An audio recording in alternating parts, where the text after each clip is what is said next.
Good morning, everybody. There's some quite headachy looking faces as I look round. I think some people had a really good night last night. I have had reports from the Manchester police to say they hope everybody got home all right. So, thank you, Ireland. Okay, it's Saturday, believe it or not. I can't believe it's Saturday, but according to the timetable, it is Saturday. So just a few things before we start. First thing is, I mentioned this on Thursday night all that long time ago, and we'd forgotten to get the QR code. So if you would like to upload any photos from this weekend, we have a common photo sharing space. So that's the QR code on the left-hand side. We also mentioned on Thursday night a conference music selection. So if you've got particular bits of music that mean something to you or get you up dancing or calm you down, again, QR code number 2 will take you to a Spotify playlist. If you're not already on Spotify, it will ask you to load down that app. So those two to begin with.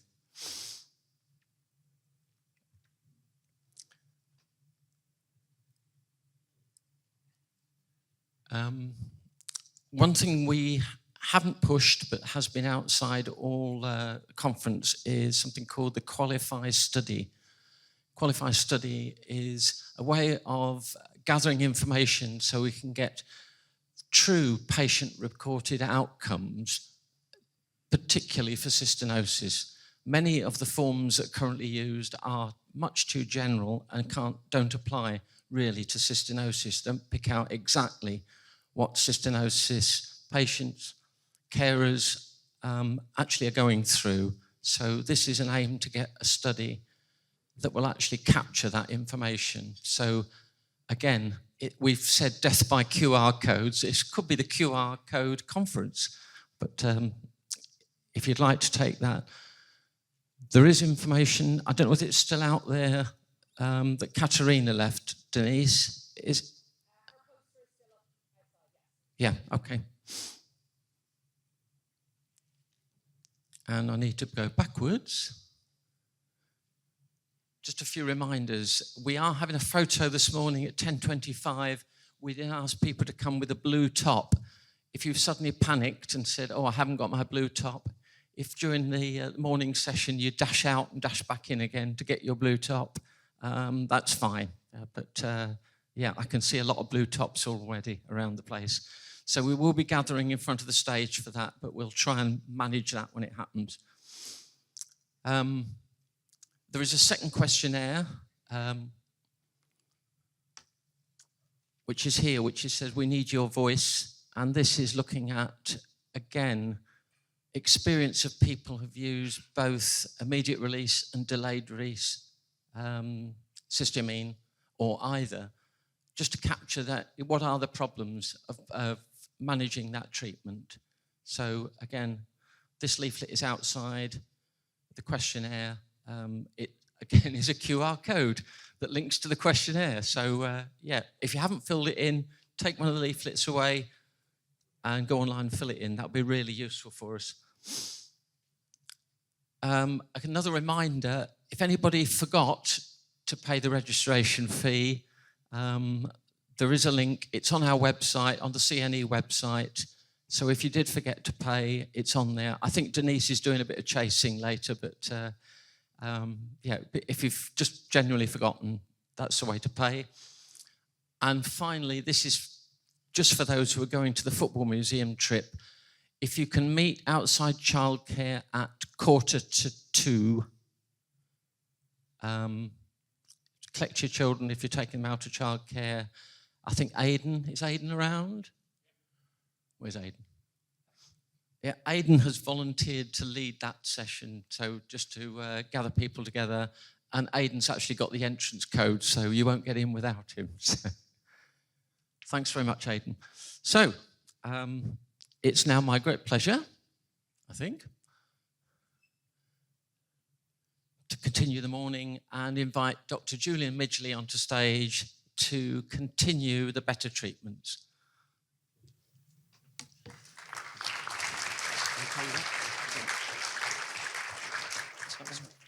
Good morning, everybody. This is a very interesting session because it's brought to you by the Canadians. Now, you may think that I'm not particularly sounding like a Canadian, but I am. Paul is also from Canada too, and of course Jordan is.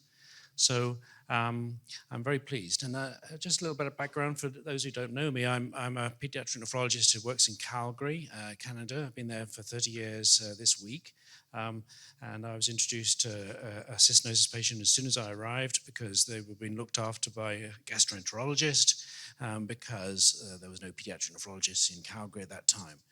And since then, I think I've seen about 23 patients, but that pales into insignificance to Paul, who apparently has seen over 100 individuals with cystinosis.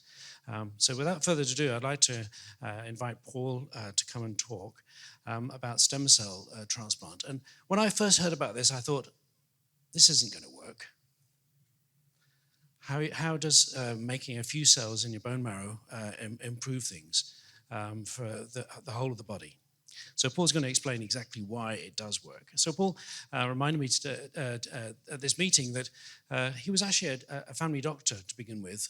Unfortunately for us and for an awful lot of patients that he's seen, he decided that perhaps being a family doctor in Saskatchewan wasn't exactly what he was supposed to do for the rest of his life. So he managed to go into pediatrics and get into pediatric nephrology via Halifax and UCLA and all sorts of places. And now he's in Stanford, which is sort of in California, about halfway up, just south of San Francisco. And he runs a transplant and has a big cystinosis clinic. And I'm very, very pleased to hear what he's going to tell you today about this rather curious treatment for cystinosis. Paul.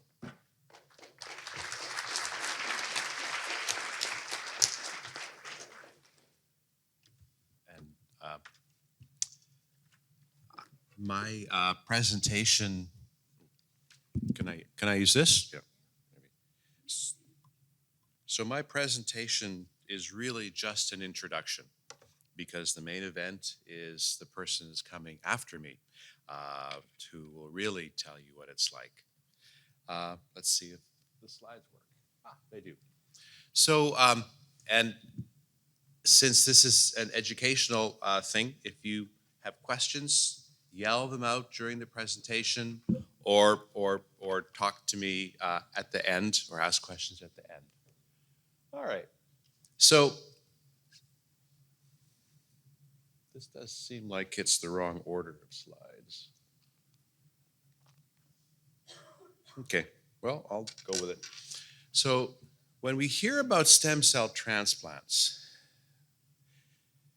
you may know people who've had a stem cell transplant for other conditions. And stem cell transplants aren't all the same, okay? One of the important things about stem cell transplants is there's two main kinds. There's the kind that we are doing for cystinosis patients, which is a gentler form of stem cell transplant, where the stem cells of the donor and the recipient coexist, okay? You don't have to get rid of all the old stem cells. You just have to make room. And then we put in the new stem cells, and they live with the old stem cells, and hopefully the new stem cells will slowly take over. It's quite gentle. It's not without risks, but it's very different than the stem cell transplant that your friends or loved ones might have had for cancer. When you have a stem cell transplant for cancer, which is what we usually think about, you have to kill every last cancer cell in the body. Otherwise, the cancer could come back. So it's a much more aggressive process where you're trying to kill every last bad cell in the body. And these patients have a much higher risk of death, much higher risk of complications. That's not the process that we're envisioning for patients with cystinosis. Now, in the stem cell transplant protocol for cystinosis patients that you've heard about. This was the protocol that was used by the people in San Diego. And patients would be brought in months in advance, and they would stop their cysteamine eye drops. Then 2 months before the stem cell transplant, they would undergo stem cell mobilization. So what does that mean? That means they would come into the clinic and get injections of a medication that would cause the stem cells to leave the bone marrow where they normally live and circulate in the bloodstream. And then large needles are placed in your veins, and the blood is pulled out and put it into a machine which separates the stem cells and gives you the rest of your blood back. And it takes a couple of hours. And then at the end of the day, there's a little bag of white stuff. And that is taken and whisked off for the process to be done. And then if the process works, the cells are frozen and everything looks good, they're not infected or anything like that. The patient then comes back about 3 weeks before the stem cell transplant and stops their cysteamine, their cystagon or procysbir, or whatever they're taking. And then on day 5, they start conditioning. Now, conditioning is the process where you get cancer drug to kill some of your bone marrow to make room for the new stem cells. Now, in the kind of stem cell transplant that you may know about or have seen from other people with cancer and things like that, it's very aggressive. There's radiation, there's like 3 different drugs that make you really, really sick. You lose all your hair, the tissue in your mouth is raw. In the protocol that is being used and will be used in future studies, there's just a single medication called busulfan. And without all the other drugs, there's a lot less toxicities and side effects. You still can get some rawness in the mouth. You still can have some nausea and vomiting, but it's nowhere near as severe. And the cells come back much more quickly. So one of the things that's so hard with stem cell transplantation is if you're using the high doses of all the drugs, it takes a long time for the white cells to come back to protect you from infection. It takes a long time for the platelets to come back to protect you from bleeding. And during that time, you're in hospital and you're very sick. With this process for cystinosis patients, because it's just one medication, that period of time when you're at risk is very short. And most people on these protocols or other gene therapy protocols don't have any major problems. One of the things which is an unknown is what happens to your ability to have children. So we know that females with cystinosis can have children. We know that males with cystinosis, they have live sperm in their testicles when they're in their 20s, and so we can biopsy the sperm or get them out of the epididymis so that they can have children. In people getting a stem cell transplant, there's a standard protocol where before the stem cell transplant, if possible, eggs are harvested from the girls, and there's a process where we use a needle and take out the sperm from the epididymis of the boys, if they're teenagers, and can freeze them and store them so that can preserve their fertility. But honestly, using busulfan alone, the odds of the fertility being destroyed isn't 100%. We don't really know because this hasn't been going on long enough, but most people think that their fertility may be protected. But having those eggs or sperm frozen away is a really important part of these conditioning protocols, just in case. On day 0, that's when your stem cells, which have had the gene correction, are infused back. And then you're in hospital for a couple of weeks until your blood counts get better, until you're feeling better, and then discharged, and then outpatient follow-up. So that's how the stem cell transplantation for people who need gene therapy is envisioned to work. Right now, there have been 6 patients who have been enrolled and participated in the gene therapy study at UCSD. And 4 of them had a previous kidney transplant, and 2 of them were prior to their kidney transplant. And that's important because we know that people who got a gene therapy after kidney transplant, it didn't affect their kidney. There was no evidence it caused graft rejection of their kidney or anything like that. One of the patients stopped coming back to the clinic after a year, and we have no information on that patient, and that was a disappointment. When we're doing clinical trials, there's sort of a bond. We work very hard to find the patients who are committed and to try and help, and not just for themselves, but also to help the greater good, the greater community. And so it was really disappointing when that person decided not to come back. So we don't know what happened to that person after 1 year. But the other patients have come back many times for all the different testing, all that's necessary in a clinical study to know, is this safe? And so they're coming back on a regular basis, and they're really, really giving of themselves, taking time off from work or school or whatever.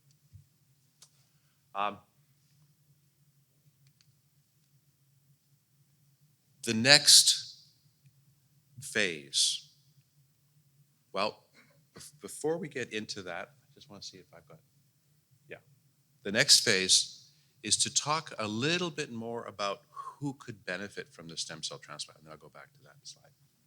So you all were here yesterday when Dr. Jenkins gave the really, really clear talk on the Legos and how you can think of the genetics and DNA and things like that using the Lego model. And you'll remember that the cell has, every cell has a nucleus, and in that nucleus, there is a complete copy of the blueprint for making you. And every cell in your body has a nucleus except for red blood cells. And they have a complete copy. And so what happens is the blueprints are in chromosomes. And so I think of that as a big filing cabinet. You got 24 filing cabinets, each with a different blueprint for a certain part of your body. And so when it's time to read that blueprint, that's the genetic code in the genes, which is one long strand. And each of these letters are a different code that helps the body make you. So they use a photocopier machine because you don't want to take the blueprints out from the master storage, right? And just what if they get lost? So the blueprints always stay in the nucleus, but copies of the relevant page are made by a machine that's basically a photocopier.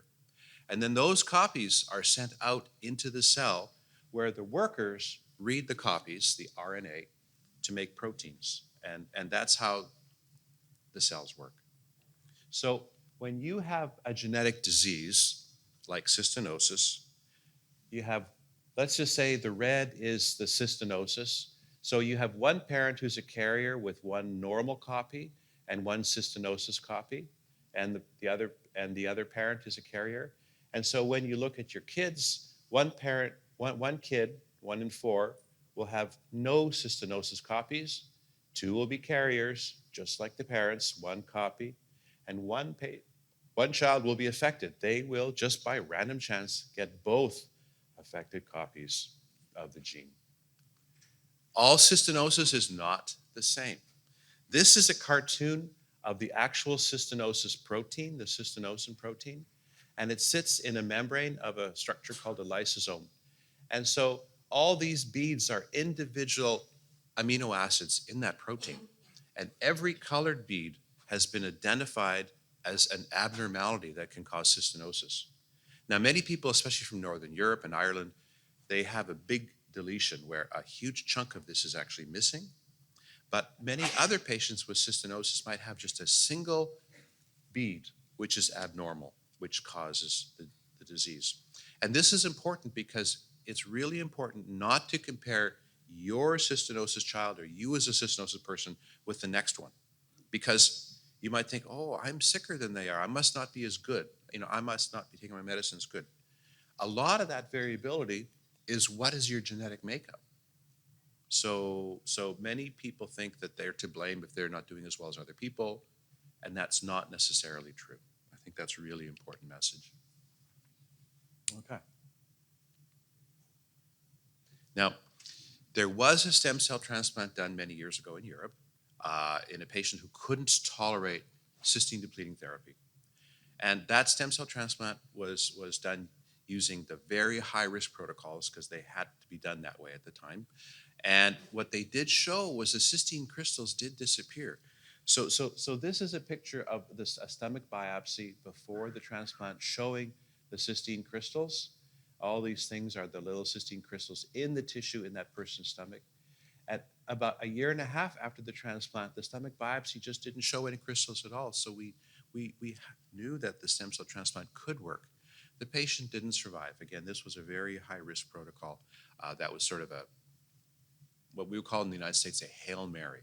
Like there was a last ditch attempt. Why stem cells? Stem cells are the cells in your body that make blood cells. Stem cells are lazy. You only have about 10,000 of them in your body, and they only divide maybe once a year. Most of the time, they're just sitting, keeping an eye on what's going on. But when a stem cell decides, okay, I need to start working, when they divide, they generate a whole cascade of cells. They make the red blood cells, the stuff that makes your blood red that carries oxygen. They make the platelets called the thrombocytes, the stuff that protects you from bleeding. They make the white blood cells that protect you from infections. When you get a cut in your finger or a sliver, the pus that forms are white blood cells. And they make the cells of the immune system that protect you from viruses, that respond to vaccines, that protect you from cancer. So the hematopoietic stem cells make all of these cells, but they don't make bone cells. They don't make brain cells. They don't make muscle. So how does that work? Well, in stem cell transplantation, we know that you're going to have some cells of the donor and some cells of the recipient. And so we use this analogy of this mythical beast from mythology of the chimera. So this is an animal that had the head of a lion and had a goat, and the tail was a snake. And so people believe that these chimeras existed. And so this is why we use the word chimera for patients who've had a stem cell transplant. Okay, so how does it actually work? Dr. Shirky at UC San Diego was pivotal in this work and really pushed it, and we are tremendously grateful for her. So she was working with an animal model, mice who had cystinosis. And what they do is they take a vector, which is a piece of DNA that originally was from HIV, and that is really good at getting into cells and really good at getting into the DNA. They took out all the bad bits and they replaced it with the entire cystinosis gene. And there's all sorts of other little bits that tell it to get into the cell, tell it to get into the DNA. So this is really complicated molecular biology stuff. And so they showed that it fixed the mice that had cystinosis. And it replaces the whole cystinosin gene. And this is important because if you tailored a genetic therapy to just replace one defect, like one amino acid defect, this one or that one, you'd have to make hundreds of different therapies for the hundreds of different kinds of cystinosis. So if you just replace the whole gene, it doesn't matter what kind of cystinosis the patient has, this can still work. Okay, so then they figure, let's do it in human beings. And basically the idea is you take the cells from the child, patient, adult, you grow them in the lab, you insert this hunk of DNA, the cells that are corrected are frozen down, you then do the myeloablation to make room, and you give it back, and you hope for the best. Now, in this protocol, the cystinosis gene goes into the DNA kind of at random. It doesn't go where the old one is. It doesn't replace the old one. It's in addition. And one of the side effects, which is theoretical, is it could drop in by accident into a place which is important. And so it could disrupt some important regulator. So there's a tiny risk of developing cancer after this, Because if it happens that this gene is dropped into a chunk of your DNA that is actually a protector of cancer, it could trigger some kind of cancer in the future. This is theoretical. We don't think this ever happens. And then the vectors are actually made to try and avoid dangerous places, but we always tell people this is a tiny risk. So remember I was talking about how stem cells just do blood cells, but they don't make muscle, they don't make brain. So the thing that made this work is the cells of the macrophages, which are blood cells, they are little ambulances that drive around and they find cystinosis cells and they actually give them an injection of the good lysosomes. So Dr. Shirky and other researchers showed under the microscope that these macrophages circulate in the body and they find a cell with cystinosis in it and they stick a little, just like getting a vaccination, just like getting a jab. And they stick a little tube into the cell and they give it good lysosomes that have been corrected. And so it seems to recover cells which aren't of the body, aren't of the bloodstream. And so this is how people with cystinosis, we think it can help their brain cells, help their muscle cells. Only time will tell. Macrophages go everywhere. So this is why we're so excited about this. They go into your brain, they go into your muscle, nerve, lung, heart, liver. So at the UCSD protocol, just to see pictures, so that was the building. This was the group with one of the patients. And this is the actual stem cell transplant. So when you think of the big buildup to the stem cell transplant, it's kind of a letdown. You're just lying in bed. They give you some medicines to prevent you from having an allergic reaction. And it's just run in like an IV. And those stem cells hopefully go where they're supposed to go. And so most patients and families say, oh, it was sort of anticlimactical. The doctors and nurses are, yay, stem cell transplant day. And the patient says, oh, is that all? Usually. The protocol, which is being followed, is very intensive. And so there's lots of studies of kidney function, eye exams, muscle function, neurological function, lung function, endocrine function. This is something that the patients just love. They're doing rectal biopsies on a regular basis. So they're on a first-name basis with the GI doctor who's doing these things while they're awake. So maybe we'll hear more about that from our patient. And yeah, so this is out of order. But yeah, I'll do that. So what's happening with the patients now? So of the 5 patients that have long-term follow-up, none of them have had a major complication of the stem cell transplant. Most of them have white blood cell cysteine levels close to or within the therapeutic range. There are 2 patients out of the 5 that are being followed who had to restart a little bit of cysteamine. The white blood cell cysteines weren't perfect, so they had to restart some cysteamine. So this means we still have work to do to be to get enough into people and to make it stick. So the other patients are off, but we still have some work to do. One of the most interesting things is the fact that of the patients that are in long-term follow-up, only 1 is on cysteamine eye drops. We thought that everybody would need to stay on the eye drops because the corneal cells that cause the crystals in the eye, there's no blood flow to them. There's no capillaries where the macrophages can leave and fix those cells. So we kind of figured the drops would still be needed. But it turns out that in most of these patients,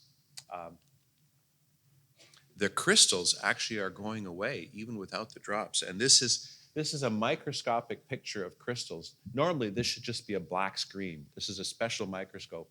There you can see a person getting that study done of the cornea. And all these white things are those crystals which are so difficult to deal with, even in people that are on drops. There's still lots of crystals there. And over time, you can see the number of crystals is dropping down, even though they're not on any drops. So this was a really, really pleasant surprise. In clinical research, sometimes we get good surprises, and that's really one of them. There's a research test which is being done where they're taking a laser and taking pictures of the skin right behind your ear where you don't tan, usually it's covered by hair in most of us. And they're looking at the crystals in the skin. And as you can see, at the time of transplant, the crystal numbers are here. And in most of them, it's going down, down, down, down, down, down. So this proves like skin cells aren't blood cells. So it's proving that this works, that the crystals that have been there for maybe decades in the skin are slowly being chipped away and gotten rid of by those macrophages that came from the stem cell transplant. And so that's really encouraging long term. Kidney function, well, these people, 4 out of the 6 of them had already had a kidney transplant. So the cystinosis shouldn't affect your transplanted kidney. 2 had not had a kidney transplant, but they're so far along in the development of kidney disease that we really didn't expect that that would really affect the progress of the kidney disease. And indeed, one of the patients has subsequently had a kidney transplant. And the other patient, there's a single patient who has not had a kidney transplant, and their kidney function is slowly going down. So maybe sometime in their future, a kidney transplant is in their future. We're hoping if this is done at a younger age, the need for kidney transplant might be prevented. But oftentimes, at least in these patients, by the time they were enrolled in the trial, there was so much pre-existing damage to the kidney that losing kidney function was probably inevitable. So just putting that in perspective. Now, anybody who's prone to seizures, close your eyes because I'm going to go back. Oh, did I kill it? I was trying to go back because this is out of, oh, there we go. Oh, yeah. If you could go, oh, look at this. Keep going, keep going, keep going.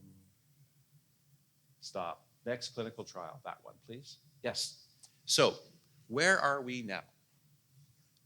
Now, I'm part of a advisory body to the people that are doing the clinical trial now, and so because there's a lot of moving parts in business, I and family members who are advisors are under a confidentiality agreement. We can't tell you everything we know, but what I can tell you is this.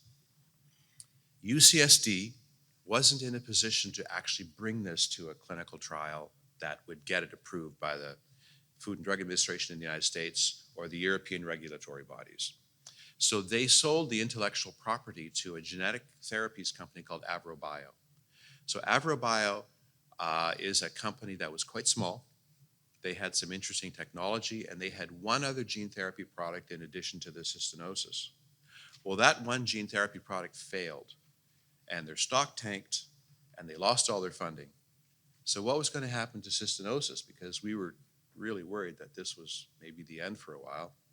But the intellectual property got bought by Novartis, and Novartis is a huge multinational company that is really invested in gene therapies, amongst all sorts of other conditions.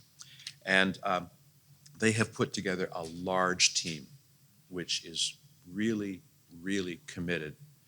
Because they think if they can get it right with cystinosis, that'll help them with all sorts of other gene therapies. And so they're really, really focused on getting this through. So at this stage, what they have to do is figure out what can they do to convince the FDA in the United States and the European regulators that gene therapy, which is going to cost a couple $1 million per patient, is a cost-effective process that will save lives, save dollars, save euros, save pounds. And so that's much more challenging than you might think. And so they're dealing with trying to figure out with these regulators, what is the target? So, for example, if you just prove that oh, there's vectors in the cells of the patients. Or if you just prove that, like, there's less crystals in the skin. Do patients go around and say, I feel so much better because I don't have so many crystals in the skin? Nope. Do they say, I feel so much better because, I've got these blood cells floating in? No. Patients have experiences, how healthy they are, how sick they feel, how well they feel, muscle strength. Does the kidney function change? And so they're in the process of working with the regulators to figure out what is the target, what can be measured in a study that won't take 10 years. So that's where they're at. And so there's family representatives, there's representatives from the research and clinical communities involved. So just because you're not hearing anything doesn't mean that there's not a ton of work happening behind the scenes to try and get this out. Once it gets out, once it actually gets used, then they can broaden the indications, because so often what happens is a therapy is approved for a specific indication, and then you start getting, spread of the indication. So with time, they hope to be able to treat everybody sooner or later, but that will take a long time. It's not going to happen in 1 or 2 years. People,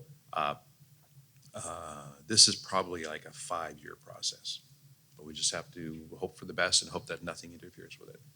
So I'm done my part of the presentation, and I'd like to turn it over. Take some questions now.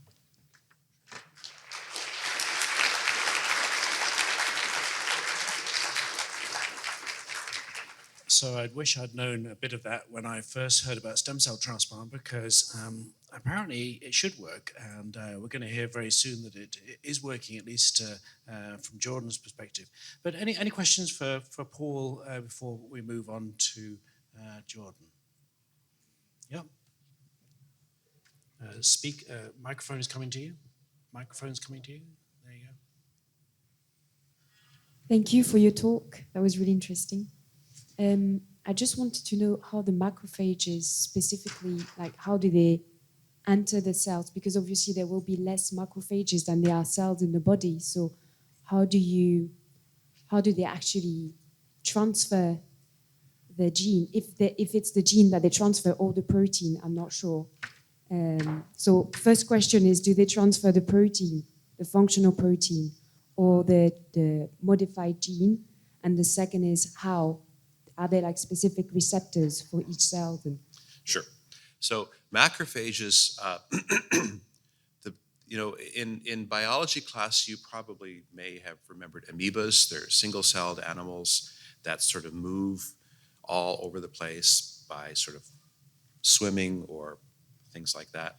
Macrophages are very much like amoebas. They get into tissues, they look around, they look for inflammation, they look for garbage to grab, and they look for sick cells. And so they are circulating, and whenever they find a cell that seems to be sick, it seems that what they develop is actually a long, thin tube which they stick into that sick cell, and then they share the protein. So they actually share, so the cystinosin protein is in the membrane of these structures called lysosomes, which are the recycling plants in the cell. And you got these tiny little lysosomes, which are the recyclers where the cysteine problem is. And they actually send these whole recycling plants, these whole lysosomes down into the tissue, into that cell. So they're actually sharing not just the protein, but the whole lysosome, which is healthy. And then they actually suck up some of the sick lysosomes as well, so they work 2 ways. So, and since macrophages, they have a very short life, just a few days, they're being continually made, and they're continually circulating throughout the body. Does that help answer? Okay. Any other questions?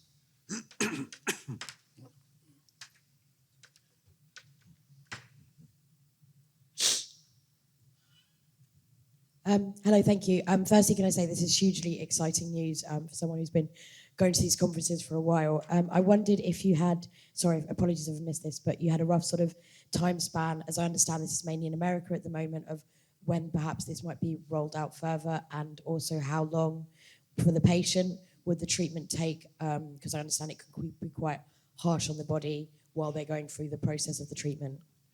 I didn't quite follow that. When is it going to be available here? He's translating your English accent. I have hearing aids. It's not your accent. It's just, I hesitate to say for sure. So I've been doing medicine for 40 years. And so many times some researcher, all cocky and cocksure, says, "Oh yeah, in 5 years we're going to be doing this. In 5 years you're going to have flying cars. In 5 years you're going to be, this or that," and then it never comes. I don't know. We hope that it'll be we'll get the study going. We'll have patients in follow up, and we may get an approval within the 5-year time frame. I know that Novartis is working with European regulators, and so what I'm hoping for, and I have no idea if this is true, is once we get a first couple of patients done in the U.S., if there's no safety signals, they'll be able to open up sites elsewhere, but time will tell. I don't want to guarantee anything because so many times it's not panned out. And so as quickly as possible. Thank you. I appreciate your honesty on that. And the other thing I wanted to point out was yesterday we heard about this IP10. Dr. Roz and now Dr. Newell taking that over. In the meantime, that could make a huge difference. So I'm just really excited about that because like cysteamine therapy might keep you alive, but it's not great. We all know how people feel on it. And that IP10 really has a chance to do a better job. So in the meantime, we've got other things in the fire. Thank you. Any other questions? One more.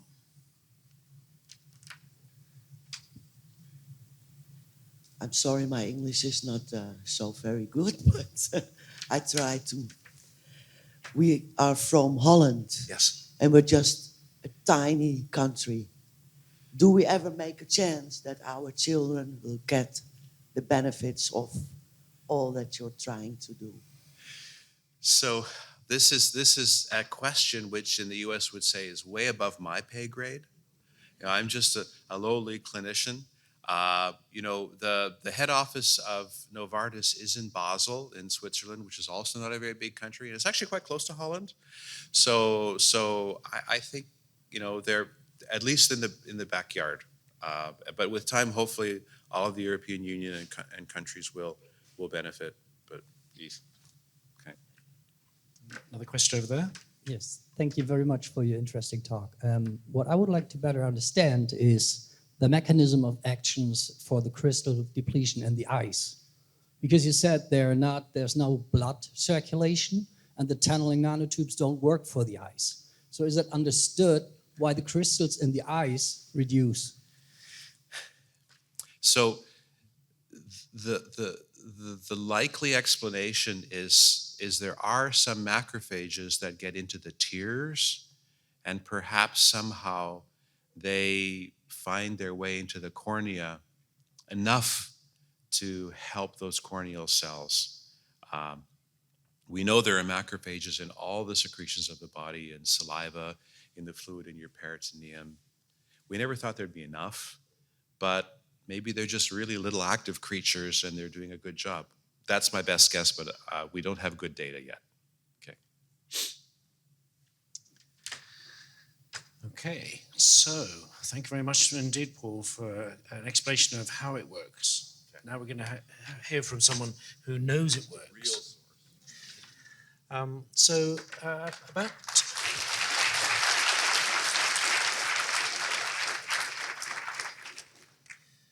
About 24 and a half years ago, I got a call from Winnipeg, and they said, could I look after a patient over the Christmas period because they'd just been diagnosed with cystinosis, and they were actually living in Alberta, but they were thinking of going back to Manitoba because that's where the physicians knew how to make the diagnosis of cystinosis. Now, Jordan doesn't remember meeting me for the first time because he was only about 9 months old. But Jordan did stay in Alberta, and I've been seeing him ever since, about every 3 months, a little less now because he doesn't really need to see me much because, well, you'll hear. So Jordan is patient number 1. Come on, tell us all about it.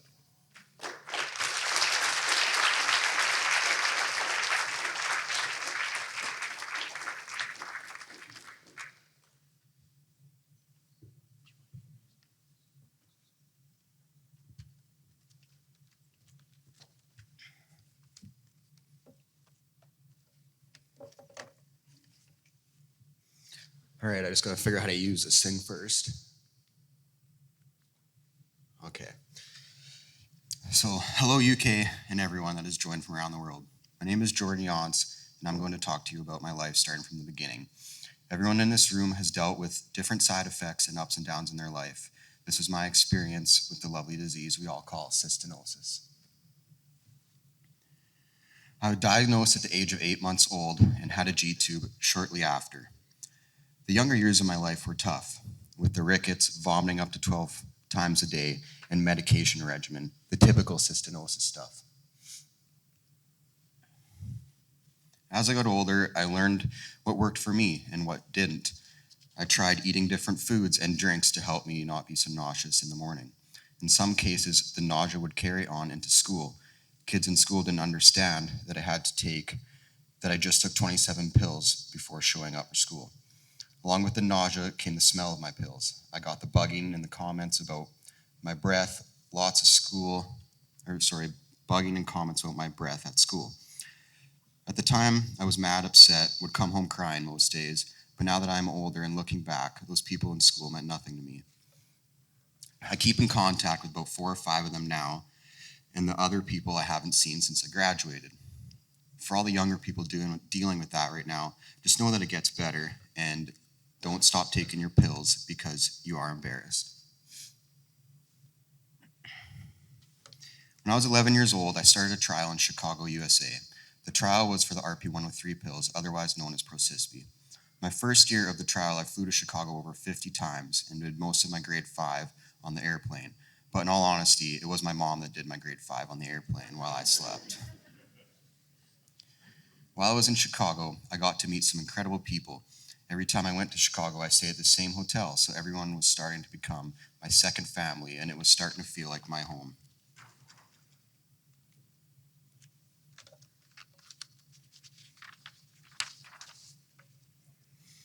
Over the 7 years of going to Chicago for the trial, I got to know the chef so well at the Omni Hotel that I got to cook in the kitchen with the chef.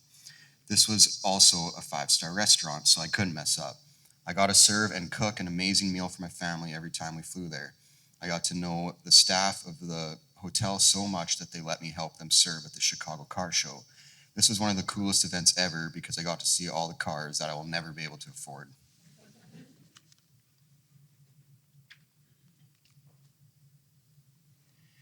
Once my trial was coming to an end after 7 years, it was kind of sad. Not because the trial was coming to an end, but because all the amazing people I met in Chicago I might never see again. When I was about 18 years old, my kidney function took a drastic turn and dropped to about 60% kidney function. Around that time was when the stem cell trial became approved. Before my stem cell transplant, I was on 54 pills a day, growth hormone for a few years, and eye drops as needed. I had the stem cell transplant on October 7th of 2019. I chose to do the stem cell transplant because my kidney function was declining and I needed to do something to better my life for the future. My choices were I do the stem cell transplant and will continue living my life with my health declining over the years, or I do the stem cell transplant, it works, and I live my life doing what I want to do. I was worried about it not working. If it didn't work, I would go back on my Procispi and continue with life. So to me, I had to try and change my life along with everyone else's, because sometimes you have to take risks to better your life, and the benefits of the trial working outweighed the risks.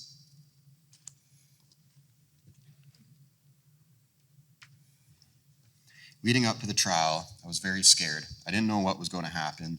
This was a trial, first one done on people, so nobody really knew the outcome.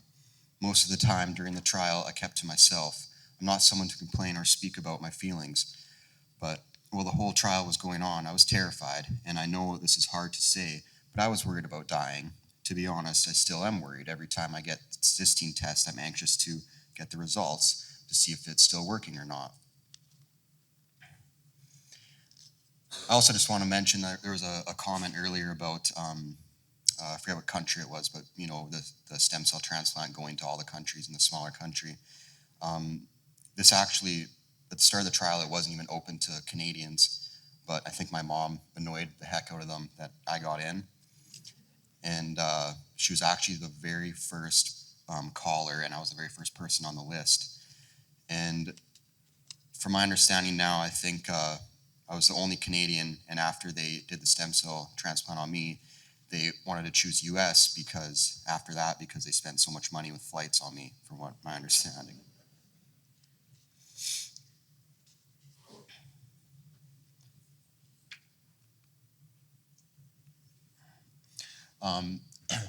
Shows go back. So these were the start of the trial. I had pretty extensive testing, and I know now to patient 6, there's like the testing is like cut almost in half. So the trial has definitely gotten better. They're not doing as many testings with like eye tests and all that stuff. And I know with me at the start, they're actually like bringing eye test machines out of the back and wiping them down, getting the dust off them just to do random tests on me. And so the one picture on the right, they put a needle in my arm and they inject this dye into my arm, and then they take pictures rapidly after in the machine to see when the dye reaches my eyes, and then they can, in the veins in your eye, they can see how fast basically the dye travels through your bloodstream. And then the other one on the left is just one of the 100 eye tests that I did. They were very annoying. I'm someone who's very like sensitive with my eyes, so it got to be a lot at some points, but now they're basically cut in half. I know the one on the right they're still doing, and the one on the left, I'm pretty sure they are still doing also. The picture on the left was my PICC line. You're awake the whole time. You go into a surgery room and they put this plastic basically over me. It was pretty traumatizing, honestly, but they basically do a slit in your arm, and then they have an x-ray machine over you, and they put a PICC line in to see how close they get it, and it's within, I think, like inches of your heart, and it goes through your main vein, and that's how they administer the chemo. And then the picture on the right was my apheresis. It was like 3 days of apheresis, I think 3 to 4 hours a day, and like Paul Grimm was talking about, it's this machine that filters your blood, and the cells they wanted, I think there was like 3 different hoses or vials, and the red blood cells were like the heaviest, so they were on the bottom, and then the cells that they wanted were the lightest, so they kind of floated to the top and went in a separate bag, and those are the ones that they genetically modified. And I know this is kind of strange, but my very first day of apheresis, I've never been in an earthquake in my life, and I don't know, to me it felt like a good feeling, but right when they pressed the start button on the apheresis machine, I thought I was going to pass out because like the blinds were shaking, and I heard someone yell earthquake in the hospital. And in my head, I was like, oh, that means that it's going to work. But in all honesty, it was probably a bad thing.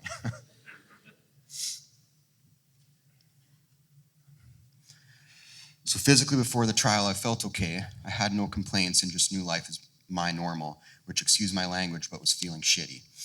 I did the stem cell transplant with just under 50% kidney function. My kidney function was actually increasing during the trial because I was on IV fluids for the 25 days I was in the hospital. But my kidney function was too far gone to save after the trial. So when I went home, my kidney function started to decline more. I felt terrible, was second guessing myself doing the trial, and wondered why I felt so crappy. When I was in the hospital for the 25 days, I was actually like basically on one floor of the Jacobs Center, so I just walked the same circle for 25 days in a row, played a lot of cards. And I remember I took a couple videos. I tried to post them on here, but I couldn't. It was like the Santa Ana heat winds that they would get in San Diego. So I remember like I'd be stuck in the hospital looking outside, and my parents would come in absolutely sweating because it's like 36 degrees outside.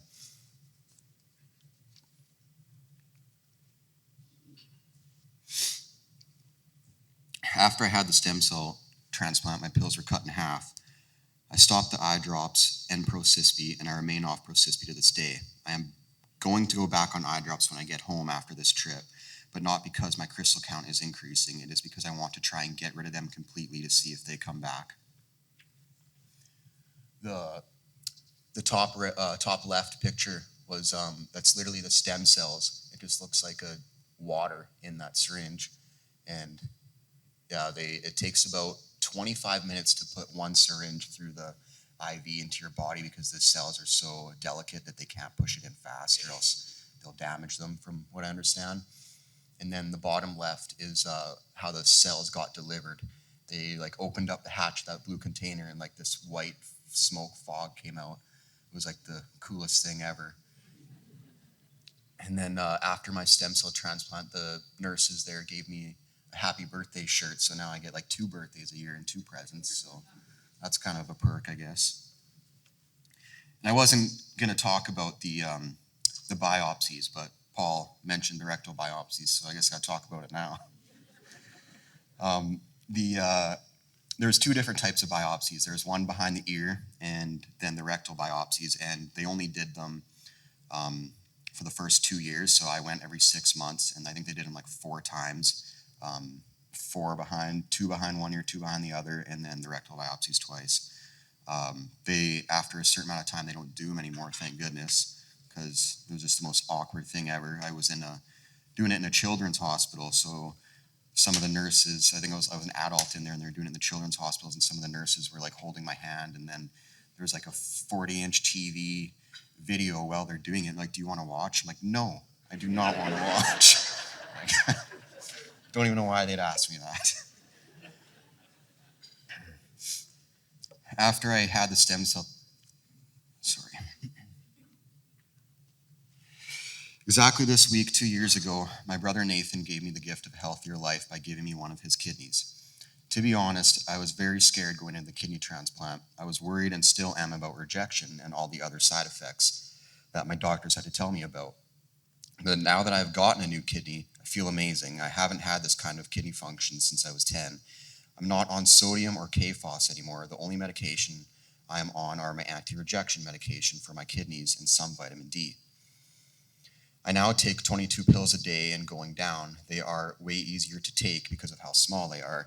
And the only pills these ones are is my pills for my kidney.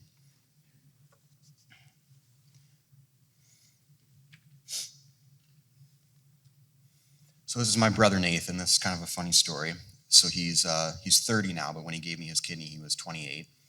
He's never had any sort of doctor's appointment in his life. He's never been sick in his life. He's always been a very healthy person.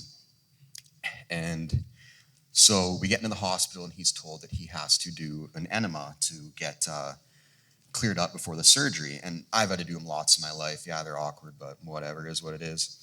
And then so Nathan comes into my room, I'm next door, and he brings this little apparatus machine. And the nurse comes in and is like, do you know what this is? And he's like, yeah, I think so. And she's like, okay, do you know how to use it? He's like, I think so. And then he's like, it's the enema, right? And she's like, that is not an enema, no. So this is a little breathing machine to help, to help keep fluid out of your lungs when you're in the hospital. And yeah, I couldn't stop laughing for hours. I don't even know how you would use that for an enema, but yeah, he was definitely a good moment for sure.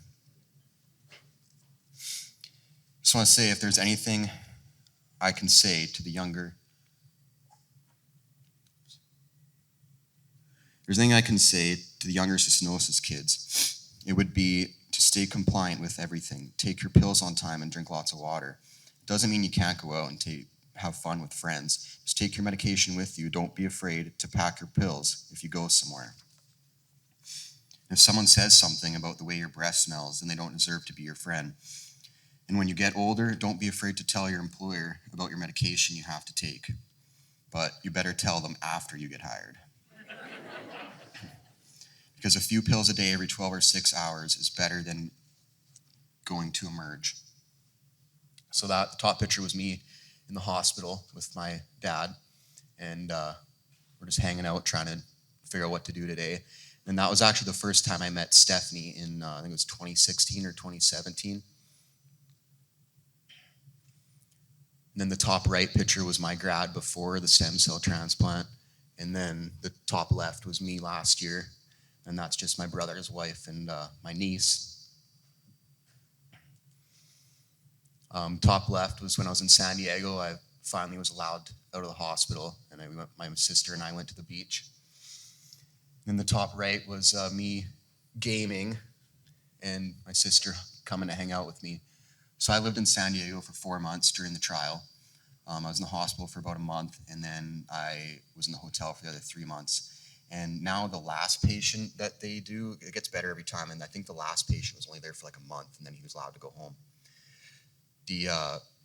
And also my biggest fear, I know this is a lot of biggest fear for some people because I've got asked it a lot, but like a lot of younger kids are scared of losing their hair. And that's out of the whole trial, I was like, I don't know if I want to do it because I was going to lose my hair. I didn't care about anything else. And now that I lost my hair, I was like, man, I kind of look good bald. I was thinking about maybe shaving it again.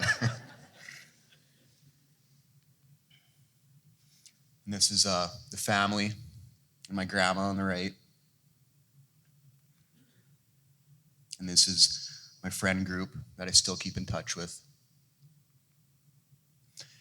And this is while I was in San Diego. I got so many cards and gifts from people while I was there. And like, I'm not gonna lie, I was maybe a little bit depressed after going to the hospital. I'd go to the hospital for 5-6 hours a day of doing ridiculous tests that they didn't even need to do. And I would come home and there'd be like an Amazon package at my hotel. And it was cards from all the way around the world, from Australia to UK, everywhere in Europe, and just random gifts. It really made my day. So I just want to say thank you to everybody. It was really amazing to have that as support while I was there. So thank you, everybody.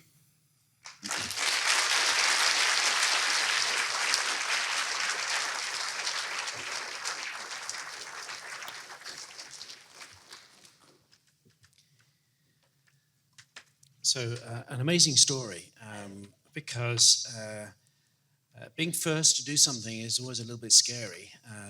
Doing something first, anything you're doing first, is a bit odd. But to do something like this is just an amazing thing. One thing that, Jordan, you didn't mention was that you used to be blonde. Now look at you, see, you're a bit darker in the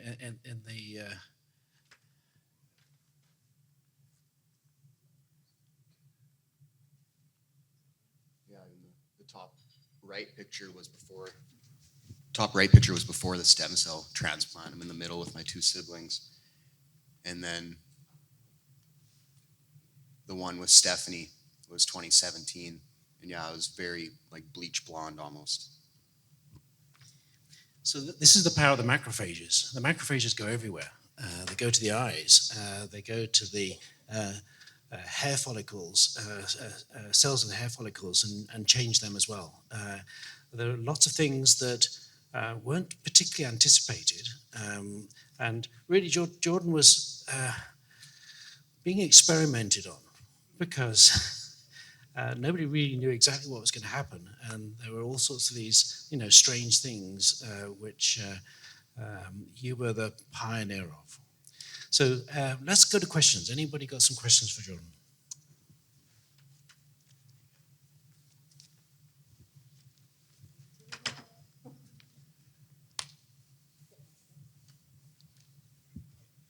First of all, Jordan, I'd just like to say thank you so much for coming and talking to us. It's really great to hear. I've been really interested in hearing a little bit about how you've been since the stem cell transplant and what you've experienced post-transplant, how your health has been. Yeah, in all honesty, I talked a little bit about it, but after the stem cell transplant, when my kidney function started to decline, I was worried that it was because of the stem cell transplant and all that, but I think I was at like 46% kidney function when I did the stem cell transplant. And then during the stem cell transplant, I went up to like 55 because I was on IV fluids for like 12 hours a day, just tons of water in my system. So I guess that shows how important water is to your body. But after that, it really started to decline, and I couldn't even go to work. I was sleeping like 16-hour days, just felt terrible, and I thought it was because of the stem cell transplant. And then I got my brother's kidney, and I feel absolutely amazing. I'm not on any pills except for anti-rejection pills. And I noticed too, like with the crystals in my eyes before the stem cell transplant, sometimes I'd see like black dots everywhere. Just like if I was tired, I'd see like black dots through my vision. And I don't see that. I can't remember the last time I've seen black dots in my vision. and I know that's because of the crystals are going away. Overall, my health is doing really good. I'm honestly don't know if I've ever felt better. I barely am ever nauseous in the morning. Sometimes before I'd have to eat every morning, and now I sometimes don't eat till like say noon or something if I'm not hungry, and I still feel fine.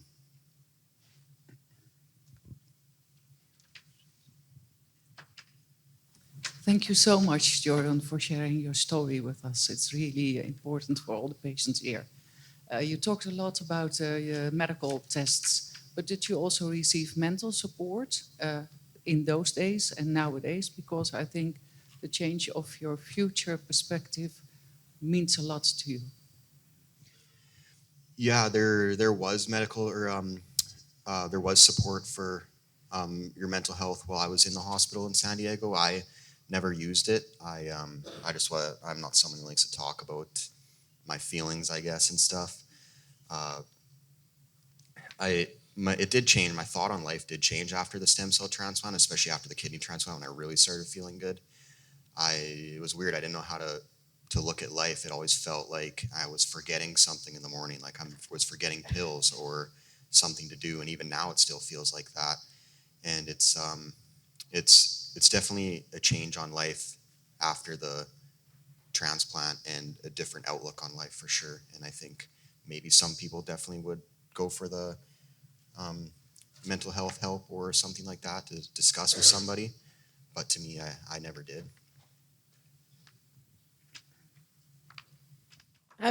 Thank you for sharing your story today. How have your eyes been since? Have you still got any crystals left? And have you got any issues with photophobia since the stem cell? Yeah. So during the stem cell transplant, Dr. Shirky said that I actually had like the most crystals that she's ever seen in somebody. And to be honest, I never took my eye drops. I should have, but I never did. And they were at, I don't know what the measurements were, but they were at like 3,000 whatever per something in your eye. And now they're down to like 700. So they definitely improved a lot. And the reason I'm going back on eye drops is because they've kind of stabilized now.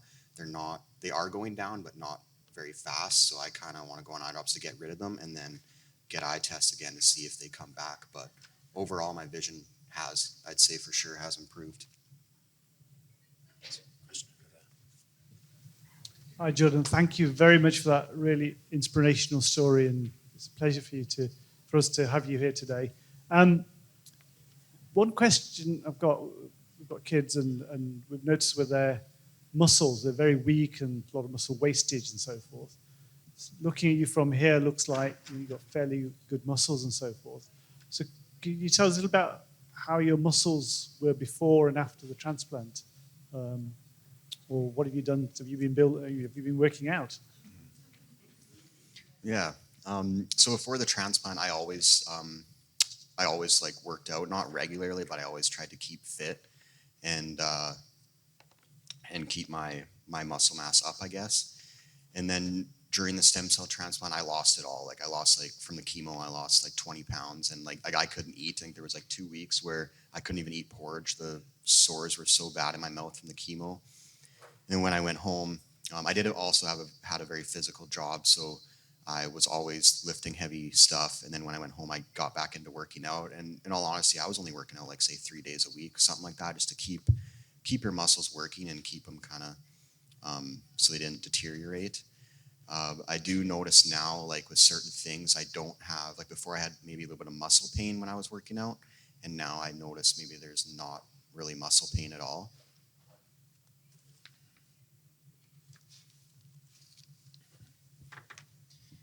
We've been doing grip strength, which you might have heard about yesterday, and Jordan's the top of the grip strength of all the people that we see. So perhaps, and unfortunately I wasn't doing grip strength very much, but Stephanie's got some measurements of your muscle strength. Yeah, it's a good point. I actually forgot about that. Before the stem cell transplant, Stephanie did the grip strength with me, and it was like pounds. So I was at like 48 pounds before that. And then after the stem cell transplant, I was my max was 55 pounds, so it did go up. So I guess that's a pretty good indicator that it does help with your muscle strength.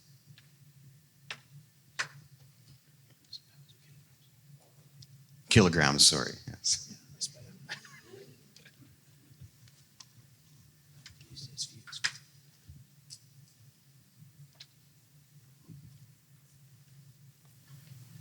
Would you say after this your outlook for the future or the way you plan for the future, your perspective for the future have changed?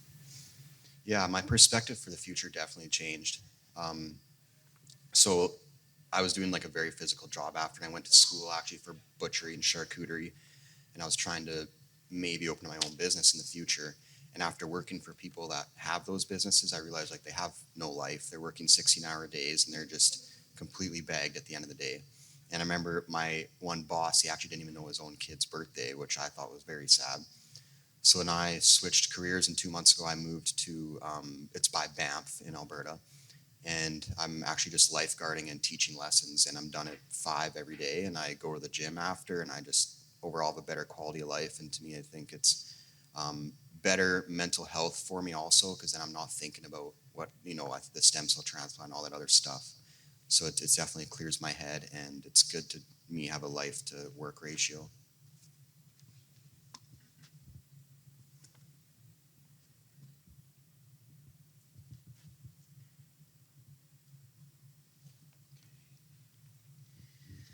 Let's have a big hand for Jordan.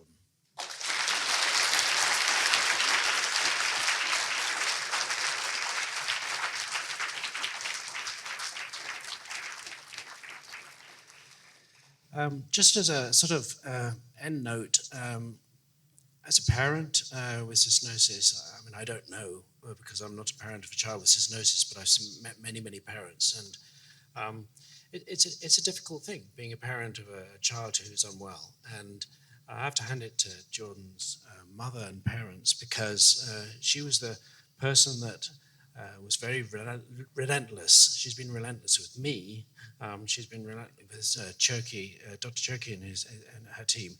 And really, I wish that your mum had been here to give her perspective on this, because if you thought things were difficult, I think your mum probably had some difficulty as well. So let's thank your mum as well.